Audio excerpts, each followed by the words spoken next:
Welcome to Sai Krishna official. ఇదే నవారా విత్తనం, ఇది చూడండి ఇప్పుడే ఎల్లబెడుతుంది, ఇంతుంది ఎట్లున్నది. ఇంకా పాలు పడలేదు, ఇట్లా ఏమి వేయలేదు. అప్పుడు గుబ్బురికి వచ్చింది, ఇప్పుడు పుల్లలు పలసరే ఉన్నది, ఎక్కువ రావన్నట్టున్నది, కొంచెం వస్తున్నట్టున్నది. నవారా రైస్, నవారా ఇత్తనం. ఇది వాళ్ళకి కావాలంటే నవారా వడ్లు మాకు కామెంట్ చేయండి. ఇంకో 10 రోజులు అంటే ఒక 15 రోజులు 20 రోజులలో మొత్తం తీస్తుంది.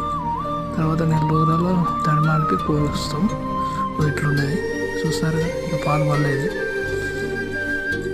ఇప్పటికీ నెల 23 రోజులు అవుతుంది, నెల దగ్గరికి వస్తుంది. మా ఛానల్ సబ్స్క్రైబ్ చేసుకోండి. Okay, bye.